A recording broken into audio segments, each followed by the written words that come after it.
Assalamualaikum warahmatullahi wabarakatuh. Alhamdulillahilladzi asrafil anbiya'i wal mursalin wa ala alihi wa sahbihi ajmain. Amma ba'd.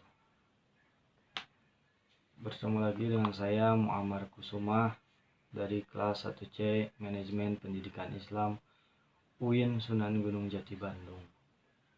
Pada kesempatan kali ini insya Allah saya akan memenuhi salah satu tugas mata kuliah Ulumul Quran yang akan membahas tentang bacaan dalam Al-Quran. Dari itu mari kita sama-sama menyimak dan mereview kembali materi yang telah disampaikan. Baik, rekan-rekan semua, izinkan saya mereview kembali apa saja materi yang telah kita dapatkan dari yang telah disampaikan oleh dosen kita. Yang pertama, kita sedang membahas tentang bacaan dalam Al-Quran. Dalam materi yang telah disampaikan, kita mendapatkan informasi dan mendapatkan ilmu bahwa dalam bacaan Al-Quran apa sih yang terngiang dalam benak kita. Yang pertama, apakah lagomnya atau qiraat dan tajwidnya. Namun sebelumnya rekan-rekan harus mengetahui dan setelah kita review kembali bahwa dalam membaca Al-Quran itu ada etika. Jangan sampai melupakan etika dalam membaca Al-Quran. Ada dua golongan atau dua bagian dalam etika. Yang pertama, etika sebelum membaca Al-Quran. Yang pertama, diniatkan sebagai ibadah. Etika kita sebelum membaca Al-Quran maka haruslah diniatkan sebagai ibadah. Kemudian yang kedua, sebelum membaca Al-Quran itu kita tidak dalam keadaan hadas yang besar. Selanjutnya, golongan yang kedua untuk etikanya apakah dari segi keilmuannya, segi makharijil hurufnya, panjang pendeknya, bacaan nun mati dan tanwinnya, waqaf wasal dan ibtida'nya, itu harus sesuai dan harus benar dengan sebaik-baiknya. Baik, itu jangan sampai lupa teman-teman. Berbicara tentang bacaan Al-Quran, tentunya kita mendengar dan kita memahami adanya beberapa golongan-golongan dalam membaca Al-Quran. Di antaranya ada mengenai segi keilmuannya, yaitu ada segi ilmu qiraat.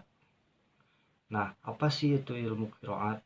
Ilmu qiraat adalah suatu aliran yang dipelopori oleh imam yang berbeda dengan imam lainnya dalam hal melafalkan Al-Quran, yang disepakati periwayatannya dengan jalur yang digunakan.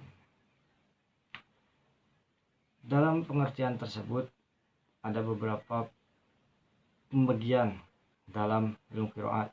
Apakah dilihat dari segi sanadnya, dilihat dari rasam usmaninya, atau dilihat dengan kaidah bahasa Arabnya.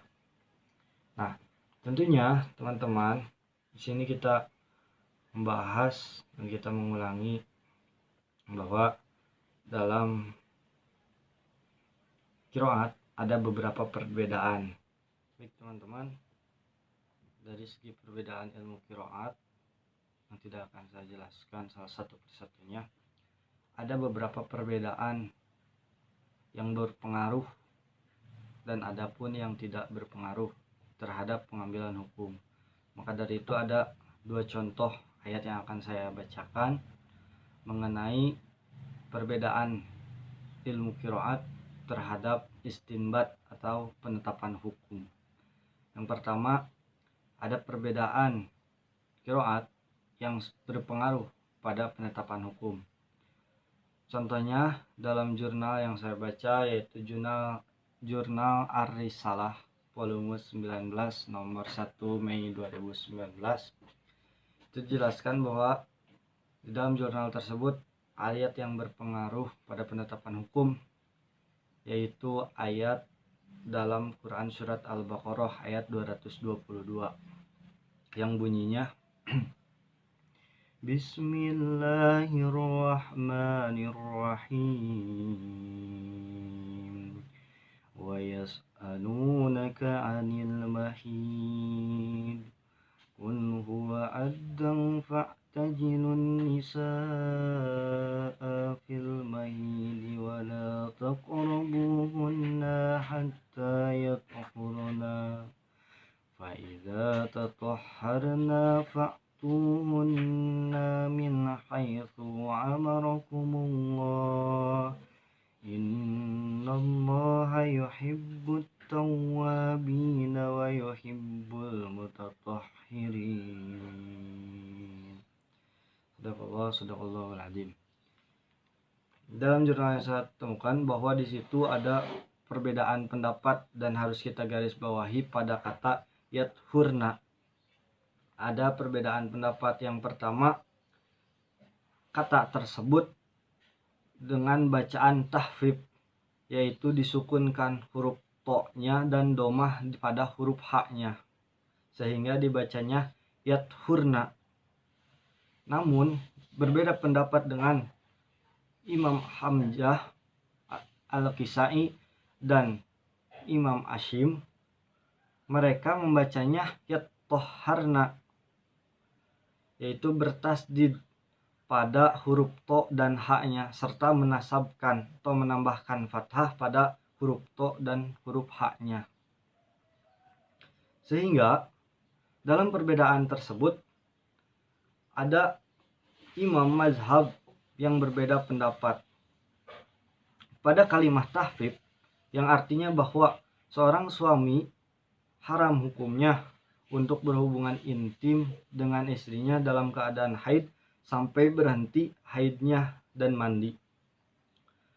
Pandangan tersebut dikuatkan atau disetujui oleh Imam Malik, Imam Asy-Syafi'i dan Imam Ahmad.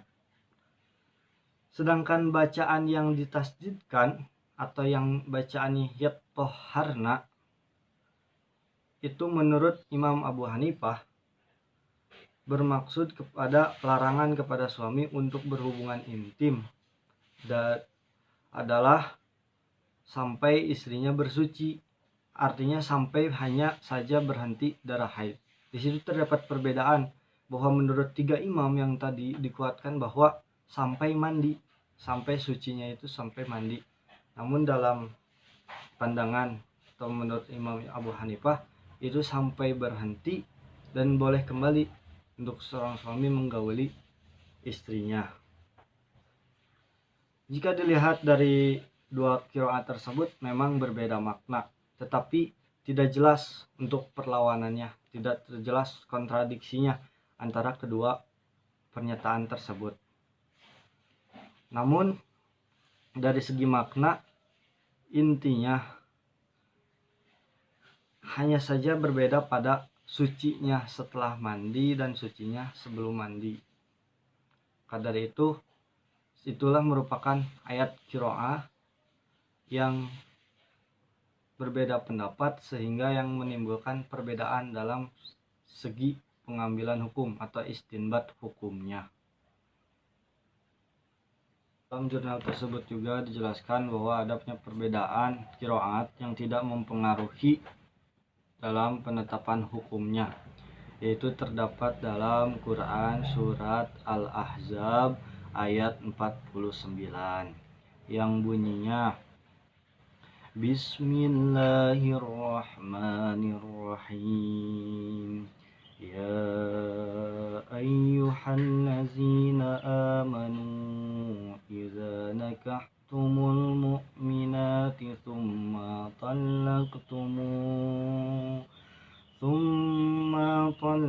طلقتموهن من قبل أن تمسوهن فما لكم عليهن من عدة تعتدونها فمتعوهن وسرحوهن سراحا جميلا. Sadaqallahul Adzim. Dalam ayat tersebut dijelaskan bahwa seorang istri yang diceraikan suaminya sebelum digauli atau disetubuhi maka tidak ada masa idah baginya. Nah, di dalam jurnal tersebut dijelaskan bahwa dan digarisbawahi bahwa ada satu kata, satu kalimat yang satu padu itu berbeda dalam pembacaannya, yaitu pada umumnya, pada jumhurnya,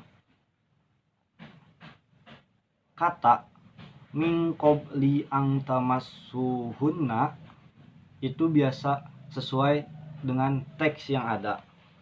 Namun ada beberapa imam, yaitu Imam Hamzah dan Al-Kisai, membacanya min qabli ang tumassahunna dengan menambahkan huruf alif di belakang huruf mim pada kata tumassahunna dan mendomahkan atau menambahkan domah pada huruf ta, maka dibacanya min qabli ang tumassahunna pada kata awalnya, yaitu min qabli ang tamassuhunna. Nah, di situ ada perbedaan.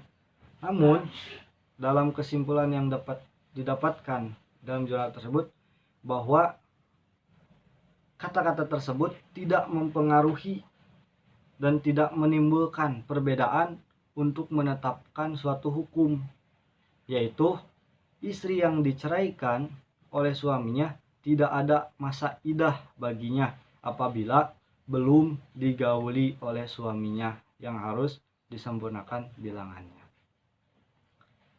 Nah, baik itu teman-teman, mungkin dari contoh segi perbedaan qiraat untuk meninjau atau menetapkan istinbat hukumnya, penetapan hukumnya.